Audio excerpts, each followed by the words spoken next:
What's going on, everybody? Welcome to Catch, Hook, and Shoot. Today is Sunday, May 19th, 2019. It is the day of the WWE Money in the Bank pay-per-view. I want to thank everybody for listening and subscribing on Podbean, Spotify, Apple Podcasts, Google Podcasts, TuneIn, Stitcher, SoundCloud, YouTube, and live right here on Twitch. On any of those platforms, just search for Catch, Hook, and Shoot. You'll be able to find the show. And thanks again to everybody for following on social media, on Facebook, Twitter, Instagram, Snapchat, and LinkedIn. It's at Catch, Hook, Shoot. Hope everybody has had a chance to check out the Patreon page, patreon.com/Catch, Hook, Shoot. I've got some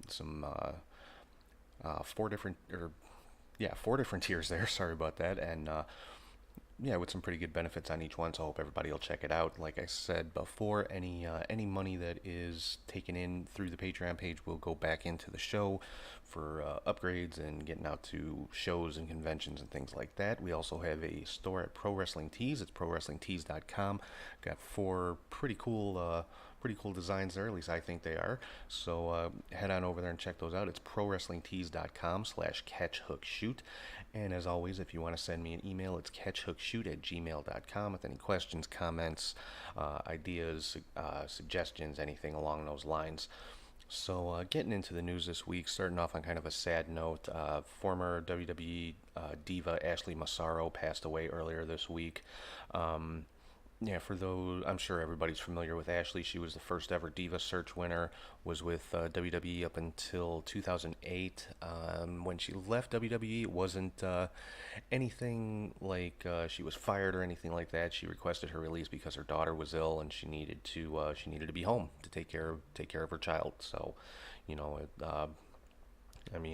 that right there should tell you a lot about her, that she's, a good person, good mother, cared a lot about her daughter and things like that. And just a very, very sad situation. She was only 39 years old. I do want to stress that no cause of death has been released as of yet. Police made a statement that it was non-criminal, so there was no police investigation. Assuming there's some type of autopsy, but unless the family releases the cause of death, it's not, not something that would be made public just like automatically, like if it was a criminal matter. There's been a lot of, rumors and stuff floating around out there that it was drug related, that it was suicide. There's no confirmation on any of that, on her cause of death or anything along those lines. So anything that's being put out there is 100% rumor. I mean, and then you got these ridiculous dirt sheet writers just putting out basically whatever they want, just showing no kind of respect for her family, or their privacy or anything like that. Had a fake, I believe it was a Twitter account or a fake social media account, claiming to be Shelly Martinez, the former Ariel from WWE and Salinas in TNA, basically coming out and flat out saying that it was suicide, and that was picked up by some of the dirt sheets and other news outlets, actually, using that as confirmation that Ashley's death was a suicide, and wasn't, like I said, it was a fake account. Shelly Martinez called him out on it, said, this is not me, I didn't post this, I didn't write this. So just a lot of stupidity going on around this stuff, and people just trying to get clicks and get views, and make a buck off of somebody's passing. And it's just pitiful. It's pathetic. These people honestly should be shut down for doing this kind of stuff. I mean, there's a couple of these dirt sheet guys that just have no moral compass whatsoever. They're completely heartless and unfeeling and have no kind of empathy for other people or their families or their privacy or anything like that. One of them even chose to use a picture of Ashley. I don't know if it was from Maxim or some type of men's magazine, but one of the photo shoots that she did over her career. And obviously Ashley was a beautiful woman. She didn't, wasn't ashamed of her body. She did these, a lot of photo shoots over her career. And, not saying that the picture should be hidden or not like it was a big secret or anything, but when you're acknowledging somebody's passing, at least have some semblance of class about it and don't use a sexualized photo to you know announce or reference a person's death, because it's just it's very low class to me is what it is. So but like I said, Ashley Massaro passed away 39 years old this week, and condolences go out to her daughter and her family and her friends and her fans, and just a horrible tragedy, a big loss. Moving on to some other news, I know you guys have heard me mention the Wrestling Behind Ringside Fan Fest. It's coming up next year in 2020 on July the 25th. I have a little more information for that for you. There will be, it's a one-day event. There will be two shows, one at 8 a.m. and one at 2 p.m. And the Super VIP tickets go on sale on June the 7th. Those are $200 each, but they include 15 photo ops. Now, that does not include two surprise superstars, WWE Hall of Famers, that are going to be there. But yeah, it includes 15 photo ops, tote bag, collector cup, wristband. You get priority entry into both shows. And the first two guests have been announced, made official, and those are Pretty Paul Roma from formerly of WWE and WCW, former member of the Horsemen. Was a member of a couple of different tag teams in the WWE, the Young Stallions and Power and Glory. And the second announced guest is the Patriot Del Wilkes. Of course, was in both WCW and WWE, as well as other territories.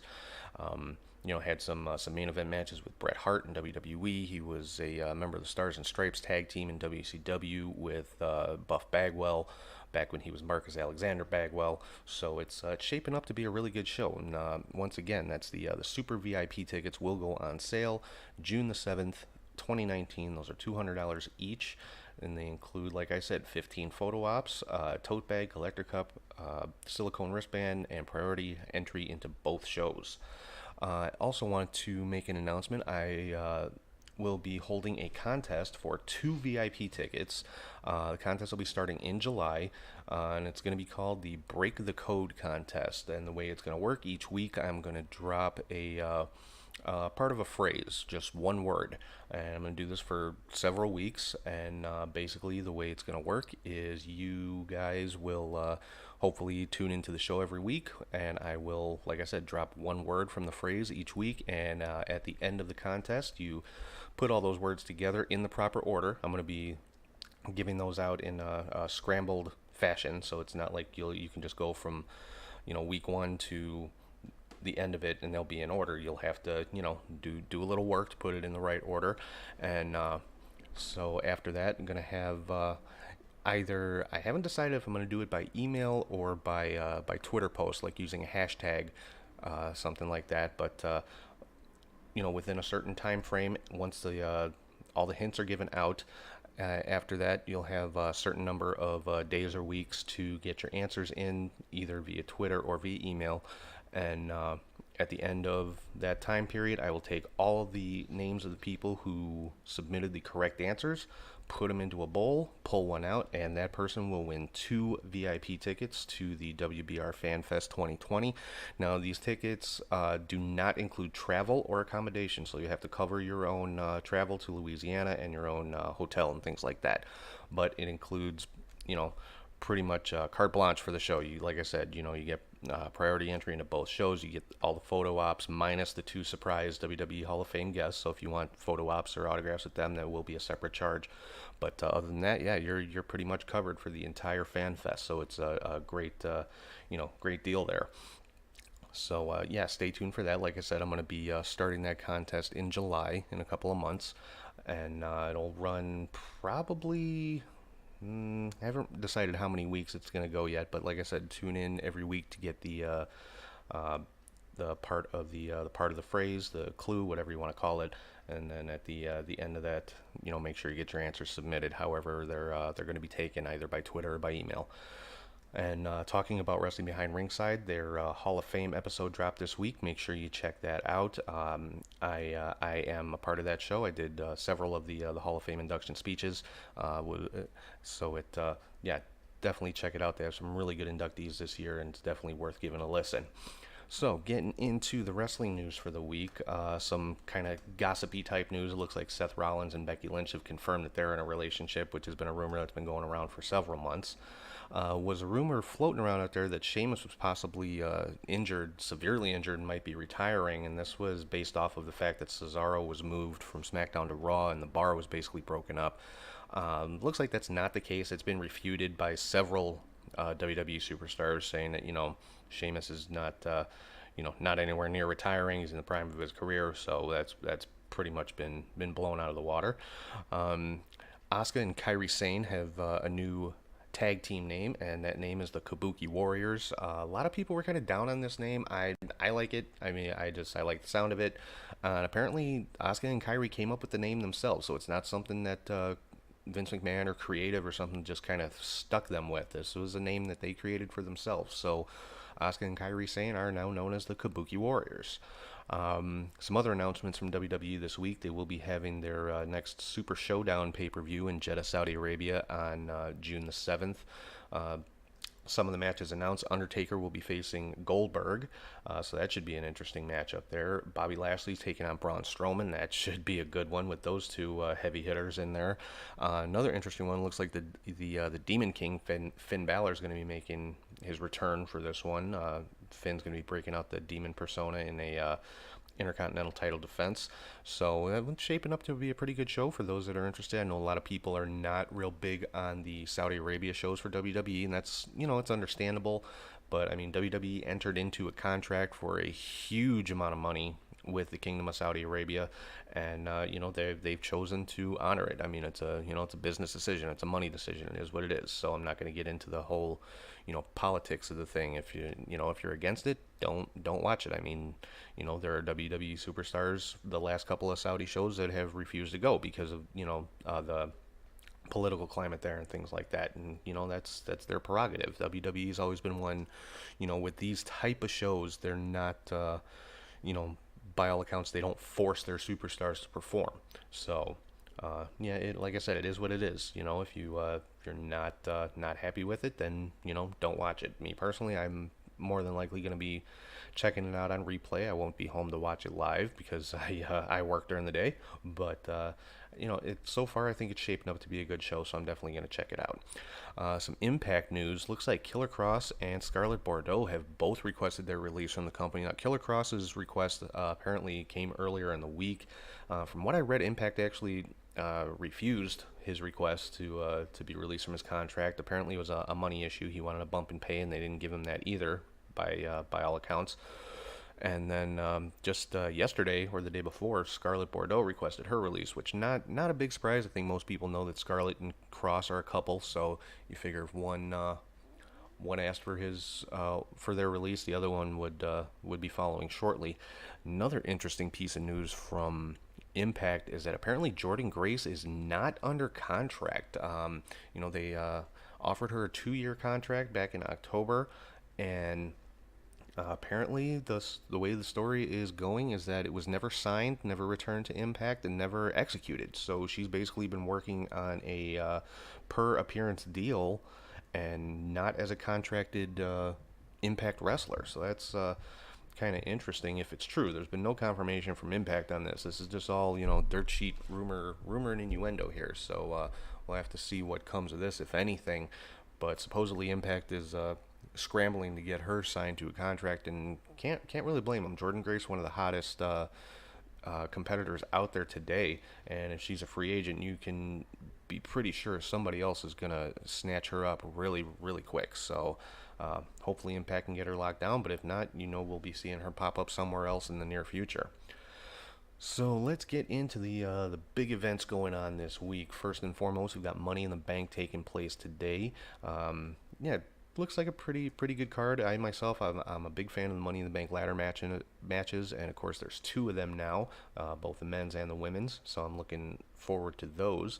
Let's run down the card here real quick. We've got Becky Lynch actually has 2 matches on the card, since she is Becky Two Belts, has both the Raw and SmackDown Women's Championship. She is defending the Raw Women's Championship against Lacey Evans and defending the SmackDown Women's Championship against Charlotte Flair. Yeah, as far as these, let me run down the women's Money in the Bank match as well, real quick, because this all kind of ties in together with what I think might happen. Um, Women's Money in the Bank ladder match, we've got Natalia, Dana Brooke, Naomi, Nikki Cross taking the place of Alexa Bliss. We'll get into that a little bit later. Bailey, Mandy Rose, Ember Moon, and Carmella. Now, as far as who's going to win the Women's Money in the Bank, I'm pulling for Dana Brooke. I'm a big fan of Dana's, and she's been, really, really pushing to get more opportunity and things like that. And it looks like that's being given to her. So hopefully she can take advantage of it. I'd love to see her win the Money in the Bank. I think a lot of the fans would love to see her win it. She's got, a lot of support on social media and from the live audiences. So I'm pushing for Dana Brooke. But who do I think is going to win? I'm gonna go a little bit out of the box here. I'm gonna say Ember Moon is gonna end up being Miss Money in the Bank this year. I don't think Carmella is gonna win it 2 years in a row. I don't know. I think that would be kind of underwhelming, and that's not a knock against Carmella. Just I think it's Ember's time to get that opportunity. Now that being said, Ember Moon winning the women's Money in the Bank, I can see this match happening early in the card, maybe possibly even first on the show. And the reason for that is I could see that briefcase being cashed in tonight. Now, Becky Lynch, like I said, has two matches. Her first match against Lacey Evans, I think Becky's going to retain. Then later on in the night, I'm sure it'll probably be towards the end of the show, Becky Lynch versus Charlotte. I think Becky's going to retain in this one as well. Whether it's by a clean victory or a DQ or, no contest, something crazy, who knows. But I think Becky is going to retain in both matches, but then I could see the winner of the women's Money in the Bank match, in this case, like I said, Ember Moon, coming out after Becky's had two matches, she's beat up, she's tired, and perfect opportunity for someone to cash in on her. And I don't necessarily think it would be a heel turn for Ember. I think it would just be her taking advantage of the situation and, quote unquote, making her own opportunity and taking the SmackDown Women's Championship from Becky Lynch. So that's my take on it. So I've got Becky retaining in both matches against Lacey and Charlotte, and then Ember Moon, after winning the Money in the Bank, coming and cashing in and winning the SmackDown Women's Championship. Probably not going to happen that way, but that's if I was a booker, that's how I'd book it. Moving on to some of the other matches, the men's Money in the Bank match, you got Sami Zayn, Ricochet, Drew McIntyre, Baron Corbin, Ali, Finn Balor, Andrade, and Randy Orton. Now this one, I think there's two possibilities in this. I want to see Drew McIntyre win it. I also think Andrade is a strong contender for it. So I think it's definitely going to be one of those two.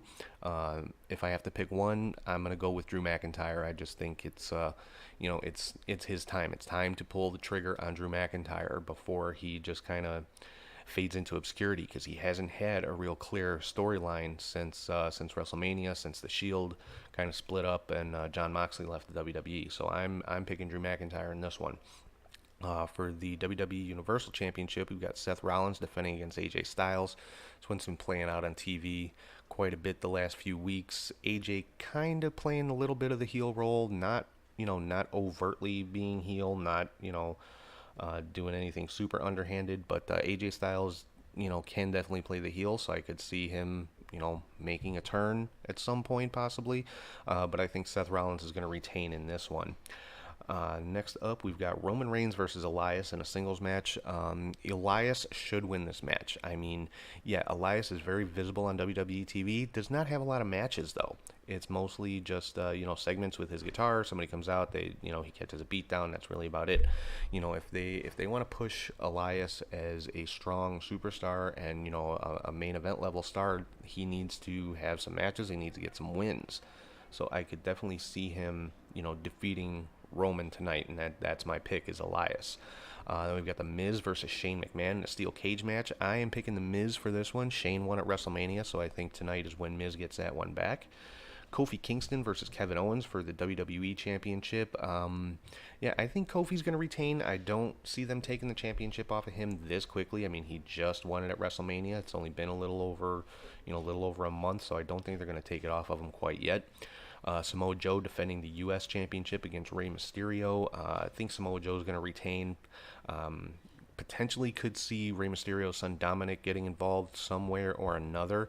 Um, they've been using him kind of on screen, not really getting into any physical confrontations or altercations, but had Joe kind of getting in his face and things like that on Raw. So I could definitely see him, getting involved in the match somewhere or another. And there was the other report. Not long ago that Dominic had signed a deal with WWE. I don't know how much truth there is in that. I didn't see a specific announcement from the WWE.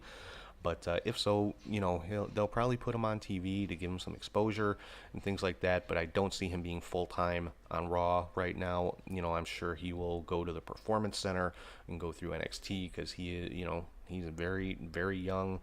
I don't know how many actual matches he's participated in, if any. I know he's been training for quite a long time. Rey Mysterio has been sending him to train with various people all over the world, learning different styles from the lucha style to strong style, and everything in between. So he's definitely got the education. He's definitely got the pedigree for it. And he's he looks like he would be a pretty good. Just visually, I mean, he's much larger than his father. He's definitely over 6 foot. So, I'm not thinking he's going to be part of the cruiserweight division like Rey was in WCW. Another interesting side note on this story came out earlier this week that Rey Mysterio wants to actually lose his mask to his son. I think that would be a really cool story if it takes place. It would be a really nice passing of the torch and keeping the Rey Mysterio name and the mask in the family to see. And I think it would just be something really cool to see to watch Rey pass that on to his son. Then we've got for the Cruiserweight Championship, Tony Nese defending against Arya Daivari. Tony Nese kind of same thing like with Kofi Kingston. He has not been champion that long. I don't see them taking it off of him just yet. The Cruiserweight champions tend to hold titles for a good little bit, so I'm thinking Tony Nese is going to retain. And then we've got Daniel Bryan and Rowan defending the SmackDown Tag Team titles against the Usos. Daniel Bryan has said he wants to bring tag team wrestling back up. He wants to see tag team wrestling be, main event level, which I am all for. I love tag team wrestling, so I'm looking for Bryan and Rowan to retain in this particular match. And then so yeah, that's the card. Kind of another side note on this, as I said, for the women's Money in the Bank match, Nikki Cross is taking the place of Alexa Bliss. Now, the story that WWE put out is that Alexa's not medically cleared to compete, and of course, Dirt Sheets picked up on this, one in particular, who I'm not going to name because I refuse to give this particular guy any kind of publicity or direct any traffic his way, but this is the guy I referred to, I think it was last week, who kind of uses TMZ as his business model for what journalism is supposed to be, so that should tell you something right there about how credible this guy is. But this particular dirt sheet reporting that, saying that Alexa's career is in jeopardy and things like that, and Alexa herself chimed in and said, my career is just fine, and it's I love seeing when actual wrestlers call the dirt sheets out on their BS. Nia Jax did the same thing to another dirt sheet who I won't name, a dirt sheet writer specifically, one who I've had a little bit of back and forth with on Twitter myself, saying that, Nia's going to be out till the first quarter of 2020, and Nia chimed in and said, hey, you're completely wrong, you better get some better sources. And, of course, this guy came back and said, my sources are great, and that's what's going around at WWE headquarters, and, it's ridiculous and hilarious to me at the same time. It's like you put this story out there, and you get called out on it for having wrong information, and then you're going to turn around and call the person who the story is about, who's calling you out, you're going to turn around and call them a liar, basically saying your source is no more than the actual person that this is happening to. And it's just, it kind of makes them look really stupid, in my opinion. I know they have their followers out there who take their word as gospel. Why, I don't know. But, it's like these guys get one story right in 5 years, and they automatically, oh, they're insiders, they know everything, they've got their finger on the pulse of WWE, and no, they don't, guys. Sorry, it doesn't work that way, and I put it out on social media myself last night. Unless your source is Vince McMahon, Triple H, or Stephanie McMahon, then it is questionable at best, because nobody is going to have every last bit of information. And like I said, I've always wondered what are these sources getting out of all this? Are they getting paid from these dirt sheet writers? Are they getting, is it other wrestlers who are getting, favorable write-ups out of them and things like that? And it's ridiculous. I truly believe a majority of what they write is completely made up. And if they, I'm sure they do have a source somewhere in the office or, with the different wrestling companies, but of course they're never going to tell you who that is. No journalist is ever going to tell you who their source is. But, guys, it could be the second floor janitor at Titan Towers. It could be an intern. It could be, an indie wrestler who happened to be used as an extra on Raw that night. That's the whole thing. You'll never know who their sources are, so you don't know how credible the information is. And this goes for everybody from Dave Meltzer, who's the kind of the guru of the dirt sheets, all the way down the line. You have to take everything they say with a grain of salt, because you don't know where it's coming from. And, like I said, no journalist is going to reveal their sources for a story, and that's fine. They don't have to. That's part of the whole freedom of the press thing. I get that. I'm not saying that they should start naming names and where they got the information from, because they'll never get any information again. But, I think they should be truthful about what they're reporting and stop blowing it up or trying to sensationalize it just to get more clicks. Hey, if it's a slow news day, it's a slow news day. You don't have to put something out every 5 minutes to get people to click on your site. But that's just me. I guess I'd make a bad dirt sheet guy, but I'm okay with that. But yeah, so according to Alexa Bliss, she's fine. Her career's not in jeopardy, and according to Nia Jax, she is well ahead of schedule on her rehab on her double knee surgery and will not be out until the first quarter of 2020. So take that for what it's worth. Personally, I'm going to take the word of Alexa and Nia over a couple of dirt sheet guys who have a reputation of just being bad people. That's the best way I can put it. That's the nicest way I can put it. Believe me, I can say it a lot of other ways, but yeah, just not good people. So anyway, let's get into the big story this week. Coming up next Saturday, May 25th, it is 1 week away, and we are talking about AEW Double or Nothing, first ever pay-per-view event under the AEW banner. And yeah, the announcement was made this past week that AEW does have a TV deal with TNT to begin airing this fall. So, wrestling coming back to TNT for the first time in 20 years. I know I'm over the moon excited about that. I can't wait to see, what kind of weekly programming they're going to put out there. And, a lot of people, of course, are making the WCW comparisons and, TNT is going to kill AEW and this and that. I think what a lot of people are forgetting is that, number one, when it came to WCW, Turner Broadcasting owned WCW, so they could run it however they wanted to, and they ran it into the ground. Number two, the people that ran Turner Broadcasting back then aren't there anymore. That company has been bought and sold at least, twice since then. Ted Turner has no involvement in it anymore. It's owned by Warner Media. It's not AOL anymore. I don't think anyway. I don't even think AOL exists anymore. Who knows? But so it's a whole new environment with Turner Broadcasting and TNT. And like I said, they do not own AEW. AEW is owned by the Khan family, and it's run by people who have a knowledge of professional wrestling. I.e. Cody and the Bucks and Kenny Omega and Tony Khan, who's been, at the very least a wrestling fan all of his life. And, so I think AEW is in pretty good hands, and they've got a huge weekly platform to put their product out on. I cannot wait to see it. Also made the announcement that Bleacher Report Live, BR Live, is going to be the exclusive streaming service for pay-per-views for AEW in the United States. Fight TV will be carrying it outside the United States. It'll also be on traditional cable pay-per-view, which is how I'll be watching it. A lot of people complaining about the price. You know, it's $49.99 on BR Live. You know what, guys? They're keeping it in line with other wrestling pay-per-views. I mean, when's the last time you ordered a WWE pay-per-view through traditional cable? There are still people that do it. Money in the Bank tonight is $54.99. You know, I'll be watching it on the network, obviously, but you know, for people who don't have the network and who still use traditional pay-per-view to get their wrestling, it's you know, it's $55, and there are people who will pay it. I mean, it's, you know, if WWE was not getting pay-per-view buys, they wouldn't put it out that way anymore, but they still are.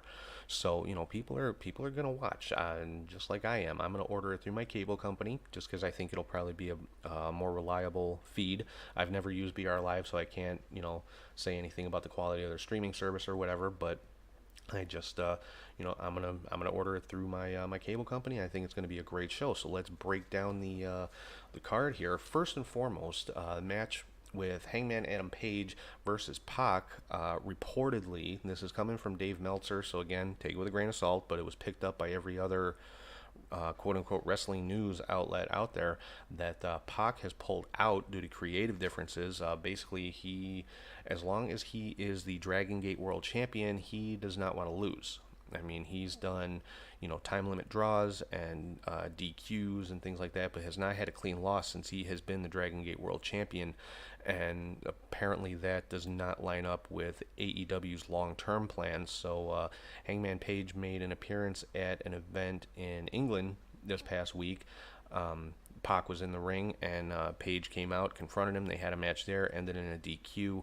And I guess AEW is supposed to put that match out for free on their YouTube channel this week, and to kind of make up for the match not happening at Double or Nothing. Now, do I believe this report?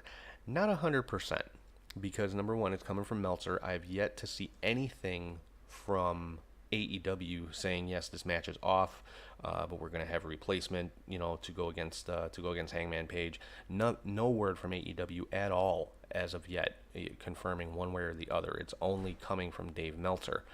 So I could see this, you know, going a couple of different ways here. Meltzer could be right. You know, maybe Pac did pull out. Maybe we're going to see a replacement, and you know, Pac's not going to be a Double or Nothing. Or anybody who watches Being the Elite knows that Meltzer and the Young Bucks are you know, they're friendly, they're buddies. So I could see Meltzer throwing this story out there to help them advance a storyline.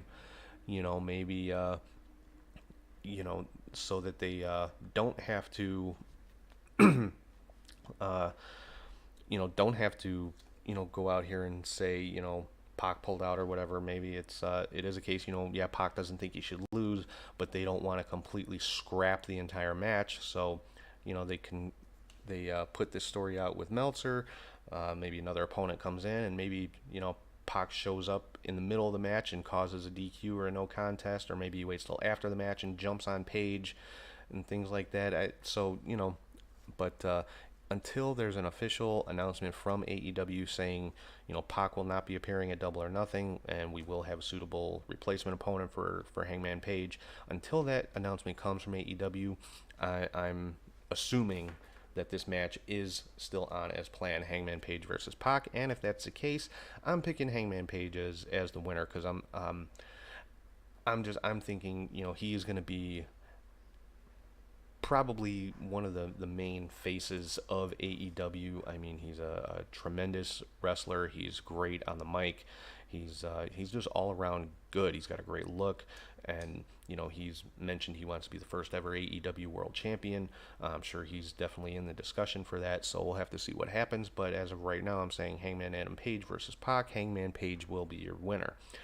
Next, we've got SoCal Uncensored, Christopher Daniels, Frankie Kazarian, and Scorpio Sky versus a team called the Strong Hearts. Now, they are from the Chinese promotion OWE.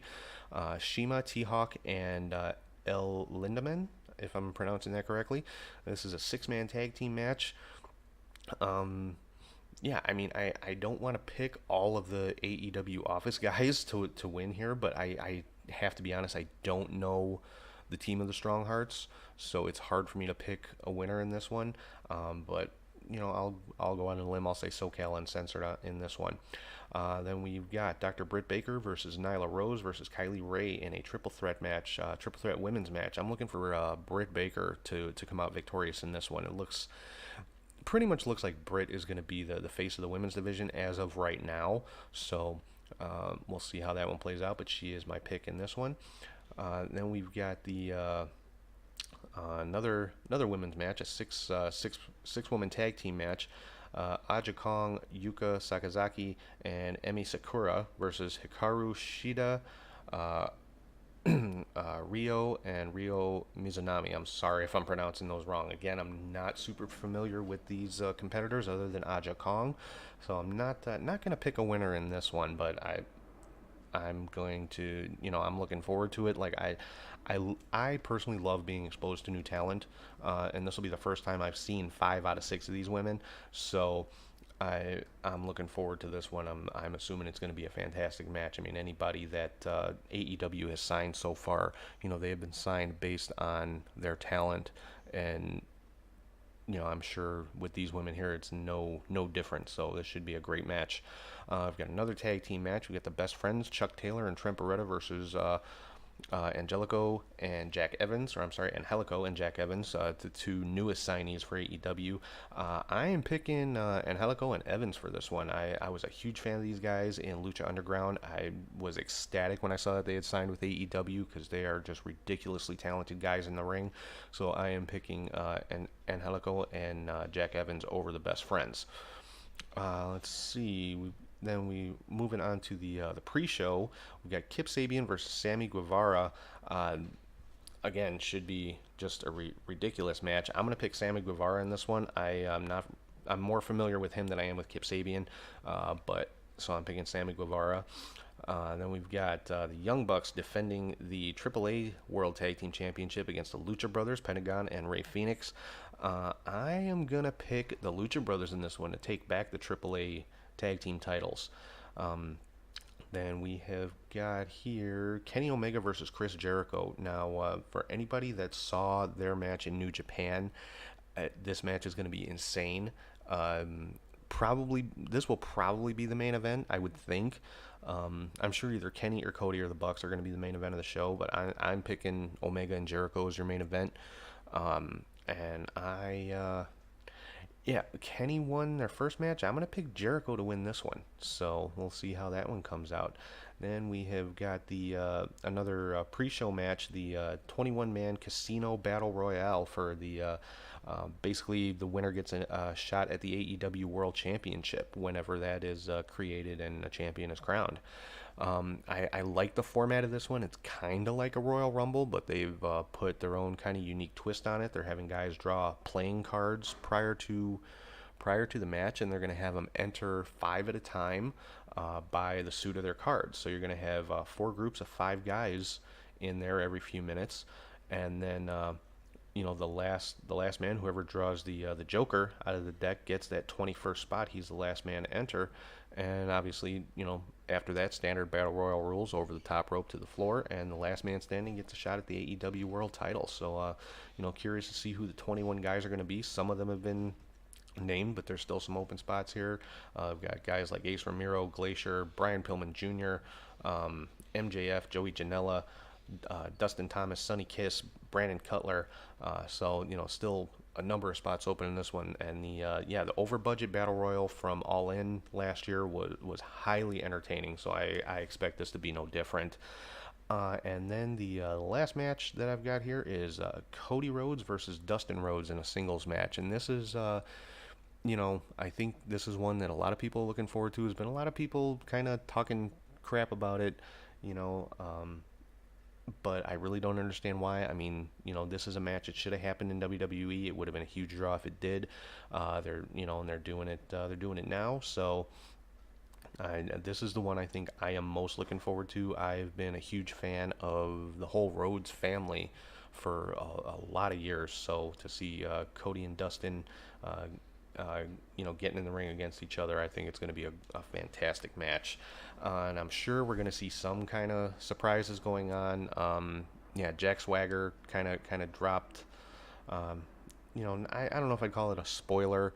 It could have been strategic, but somebody he was asked if he's going to be debuting at Double or Nothing, and he said he doesn't want to take away from John Moxley's debut. So that people kind of went crazy over that for a few minutes about John Moxley possibly making a debut at Double or Nothing. And if the situation with Pac and Hangman Page is true, that Pac is not going to be there, I could see Moxley being the replacement opponent for Hangman Page. That would be, I think the crowd would go nuts. There's still speculation that CM Punk could show up. I mean, supposedly he's booked to do commentary for an MMA fight that same night, so I think that's highly unlikely. But you never know. I mean, stranger things have happened. I would have no issue if CM Punk showed up at AEW. So, and then another one, of course, Ty Dillinger, formerly known as Ty Dillinger, Sean Spears, is on the indie circuit, and wouldn't surprise me if he showed up, possibly as maybe the 21st man in the Casino Battle Royal or something like that, because that was always kind of his big thing in WWE. Anytime the last couple of years, the Royal Rumble, number 10, you knew who it was going to be. So I think it'd be kind of cool for him to make his entrance that way in the Casino Battle Royale. So we'll have to see what happens with that. So yeah, that's pretty much what I got for this week. It's going to be a great week of wrestling. I know everybody is excited for Double or Nothing next week. I know I am, super anxious for next weekend to get here, and just really can't wait. And we've got Money in the Bank tonight. Like I said, I'm looking, I'm hoping. That WWE does something special with the women's matches, because they've got a great opportunity there to push somebody new into the title picture.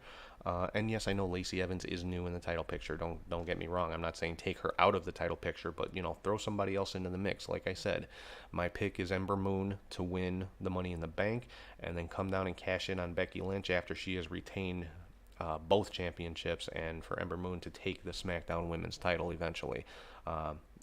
So, yeah, like I said, that's all I got for this week. Once again, thanks everybody for checking out the show right here live on Twitch every Sunday at 3 p.m. Central Time. And then it will be dropping on all the usual platforms after that on Podbean, Spotify, Apple Podcasts, Google Podcasts, TuneIn, Stitcher, SoundCloud, and YouTube. And thank you to everybody for following and interacting on social media: Facebook, Twitter, Instagram, Snapchat, and LinkedIn. On all of those platforms, it's at CatchHookShoot. And don't forget, check out the Patreon page, patreon.com/catchhookshoot. We've got 4 different tiers with some really cool benefits. So head on over there, check that out, and pick up a t-shirt for yourself at prowrestlingtees.com/catchhookshoot. Yeah, I've got four really cool designs that I put together myself. I'm really proud of them. Hope you guys will go over there and check them out. And if you ever want to shoot me an email, it's catchhookshoot@gmail.com. So next week I will be back with the results from Double or Nothing, and yeah, whatever other news or rumors or anything that comes up this next week. So until then, I will sign off for right now, and I'll talk to you guys soon.